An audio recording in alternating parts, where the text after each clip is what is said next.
Every time your phone vibrates, your brain's ability to focus shatters. Science shows it can take nearly 23 minutes to recover from a single interruption. Over 90% of teenagers now live in this non-stop blizzard of notifications. While distracted minds struggle, Zen monks have spent centuries training the brain for unbreakable concentration. They have developed thicker attention networks in the very regions now eroding for the rest of us. If reclaiming your mind is possible, how does ancient meditation outsmart modern technology? And what does it actually do to your brain? Alex stares at the glowing screen, fingers poised above the keyboard, a spreadsheet half filled and forgotten. One notification, then another. His concentration snaps, replaced by a reflexive scroll through endless updates. When the pings finally stop, it takes nearly 23 minutes before his mind returns to where it left off, if it ever does. Multiply that by a dozen interruptions a day, and hours of meaningful work simply evaporate. Nearby, Maya sits in a crowded classroom. Her teacher's question floats into a sea of wandering minds. Over 90% of her classmates have smartphones within reach. Some try to listen, others sneak glances beneath their desks, all pulled by the invisible tug of notifications. The lesson fragments into short bursts of attention, broken by the anticipation of the next alert. Teachers report that, compared to a decade ago, students now struggle to focus for more than 10 minutes at a stretch. In schools across the country, the average attention window shrinks each year, a pattern echoed in surveys and confirmed by exhausted educators. The cost is not measured only in lost minutes. For workers like Alex, constant content switching means more mistakes, higher stress, and a growing sense of frustration. Gloria Mark's research finds that after each interruption, it takes nearly half an hour to regain the same depth of focus. In an 8-hour day, just 2 pings per hour can steal away 3 hours of productive time. For Gen Z professionals, nearly half say their phones reduce their ability to get real work done. In classrooms, the toll is just as clear. Grades drop, participation falls, and students leave school feeling scattered and anxious. For teenagers, the numbers are staggering. Pew data shows that more than 95% of U.S. teens have smartphones, with many spending over 4 hours a day on social media. 42% of those heavy users report trouble paying attention in class. Teachers and parents watch as the ability to sustain focus erodes, replaced by a cycle of checking, switching, and starting over. Even the mere presence of a phone, silent and face down, can drain working memory and lower test scores, a phenomenon researchers call brain drain. The world's attention is now divided not just by choice, but by design. Each ping, each red badge, each dopamine-fueled swipe chips away at the brain's ability to settle, reflect, and complete a thought. The costs are personal: lost hours, unfinished projects, anxious minds, and societal, as entire classrooms and offices drift toward permanent distraction. Behind the external chaos, something deeper is happening inside the brain itself, a rewiring that makes it harder to focus and easier to be led astray. Inside the human brain, attention is not fixed. It is built and rebuilt through experience. Modern neuroscience maps this capacity to a network of regions working together. The dorsal attention system keeps focus on chosen tasks, while the default mode network pulls the mind toward daydreams and self-talk. In daily life, These networks compete for control. Scientific studies now reveal that attention can be trained, reshaping the very structure and function of the brain. Functional magnetic resonance imaging scans offer a window into these changes. In a 2011 study led by Judson Brewer, experienced meditators showed markedly reduced default mode network activity during meditation compared to non-meditators. The default mode network, especially the posterior cingulate cortex and medial prefrontal cortex, quieted as practitioners focused on the breath or simply observed their thoughts. This reduction in mind wandering was not just a subjective feeling, it appeared as a measurable drop in neural activity. The same scans showed stronger connections between default mode network hubs and regions responsible for monitoring and correcting attention, like the dorsolateral prefrontal cortex and the dorsal anterior cingulate. Even at rest, these control circuits remained more tightly linked in meditators, suggesting a brain that is better equipped to notice distraction and return to the present. A separate study by Sarah Lazar in 2005 found that long-term meditators had increased cortical thickness in areas tied to attention and sensory processing, including the prefrontal cortex and the right anterior insula. These regions are vital for holding goals in mind and filtering out distractions. In older meditators, the cortex thinned less with age, hinting at a kind of neural resilience shaped by years of practice. The more hours spent in meditation, the more pronounced these differences became, a dose-response pattern rarely seen outside of physical training. Richard Davidson's research adds another layer. His lab found that experienced meditators could maintain focus even in the face of sudden distracting noises. Brain scans showed minimal activation in emotional and decision-making regions, a sign of effortless concentration. In behavioral tests, even short stints of mindfulness training improved executive attention and conflict detection, with EEG markers confirming better allocation of mental resources. One of the most striking findings comes from studies that track the cycle of attention during meditation. As attention drifts, default mode network activity surges, mind wandering in action. When practitioners notice this drift, regions like the insula and the anterior cingulate activate, flagging the lapse. Then control networks in the prefrontal cortex steer focus back to the breath. This drift detect return loop, mapped by Hasenkamp and colleagues in 2012, shows the brain's capacity to catch itself in the act of distraction and recover focus. That skill strengthens with practice. These findings converge on a clear message. Attention is not a static trait. It is a trainable function of the brain. Meditation does not just quiet the mind, it changes how the brain manages distraction, strengthens the circuits of control, and even preserves the structure of attention networks over time. In a world that fragments focus at every turn, this evidence offers hope, a biological foundation for reclaiming deep concentration through deliberate mental training. Master Kato settles onto a round cushion, legs folded in the half lotus. His hands rest in his lap, right over left, thumbs lightly touching to form a gentle oval, the cosmic mudra. The room is quiet, except for the sound of breath.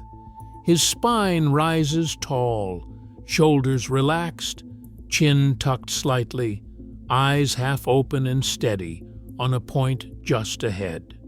This is Zazen, the foundation of Zen meditation, a practice refined across centuries, yet simple enough for anyone to begin. There is no single posture required. Some choose full lotus, both feet resting on opposite thighs, the classic pose described by Dogen in the 13th century. Others sit half-lotus, Burmese style, with legs folded loosely, or kneel in seiza, with a cushion supporting the hips. For those with knee or hip pain, a chair works just as well. Feet flat, back straight, hands in mudra. The goal is stability and comfort, not perfection. Even in Japanese monasteries, most beginners start with whatever their bodies allow. Once the body is settled, attention turns to the breath. Kaito breathes naturally, not forcing or controlling. On each exhalation, he silently counts 1, 2, up to 10. If the mind drifts or the count is lost, he simply returns to 1 without judgment. This cycle, counting the breath, noticing distraction, returning again, forms the core of Zazen training. The act of returning again and again is what strengthens attention. Alex tries his first sit. At first, his knees ache and his back slumps. The urge to fidget, to check the time, to give up, comes quickly. Thoughts race, then fade, replaced by restlessness or sudden sleepiness. These hurdles are not a sign of failure, but the natural resistance of a mind unaccustomed to stillness. Even the most experienced monks report days when the mind refuses to settle. With practice, the body adapts, and the mind learns to ride out the waves of boredom and agitation. 5 minutes is enough to begin. Over time, short sessions can grow. What matters is the willingness to sit, to observe, to start over as many times as needed. Each return to posture and breath is a small act of training, a way to reclaim attention, one breath at a time. Maya stands at the edge of the hallway, shoes silent on the polished floor. Instead of reaching for her phone between classes, she begins Kinhin, Zen walking meditation. Her hands fold at her abdomen, right over left, thumbs touching. Eyes rest softly ahead. Each step is measured, slow and deliberate, timed with the natural rhythm of her breath. In some traditions, beginners are taught to take a few steps with each inhale and a few with each exhale, but the exact number isn't the point. What matters is the seamless link between movement and breathing, a steady, unforced pace that lets body and mind settle together. Kinhin is how Zen brings meditation off the cushion and into the world. In monasteries, monks use it to bridge long periods of sitting, but the practice fits anywhere: a corridor, a sidewalk, a few quiet feet at home. The attention anchors in the soles of the feet, feeling the gentle roll from heel to toe, the subtle shift of weight, the coolness of the floor. Each breath cues the next step, and each step is a chance to notice the present moment without drifting into plans or worries. When thoughts wander, the focus returns to breath and movement, just as in sitting meditation. Modern research on mindful walking and slow, regular breathing shows clear effects on the nervous system. Heart rate slows, heart rate variability increases, a sign that the parasympathetic or calming branch is taking over from fight or flight. Studies find that even a few minutes of gentle, breath-synchronized movement can lower arousal and restore a sense of control. These benefits don't depend on a fixed cadence or a perfect form. The key is the combination of awareness, breath, and motion, a way to reset the mind and body in the midst of daily demands. For Maya, 2 minutes of Kinhin between tasks becomes a new habit. Instead of scrolling through notifications, she walks a short loop, breath and steps in quiet partnership. By the time she returns to her desk, Her mind is clearer, her attention steadier. The urge to check her phone fades, replaced by the calm that comes from moving with intention. Kinhin isn't about escaping the world. It is about meeting it with full awareness. One step, one breath at a time. Red badges pulse in the corner of Alex's screen, each one a silent invitation. The moment he opens a social app, the feed stretches endlessly. No finish line, no natural pause. This is no accident. Infinite scroll was invented in 2006 and was designed to keep users engaged for as long as possible, removing the friction that once helped people step away. Every swipe is a gamble. Sometimes a post is dull, sometimes a hit of novelty or social approval lands. That unpredictability is the engine. Behavioral psychology calls it a variable reward schedule, the same principle that powers slot machines. Each unpredictable like or comment spikes dopamine, drawing the mind back for another round. Notifications amplify the pull. A 2015 experiment by Stothart and colleagues showed that just hearing a notification, even without checking the phone, reduces accuracy and slows reaction times on attention tasks. The brain, expecting a possible reward, splits its resources. App designers know this well. Features like badges, streaks, and push alerts are tested and refined to maximize engagement, not well-being. The result is that habits form quickly, and breaking away feels increasingly difficult. For Alex, the promise of a quick check turns into lost hours, his attention scattered by design. These tricks do not just waste time, they make deep, focused work almost impossible. Every day becomes a battle for control of the mind. Alex sits at his desk, staring down a list of deadlines. On one side of the screen, notifications light up, each one slicing his focus into smaller and smaller fragments.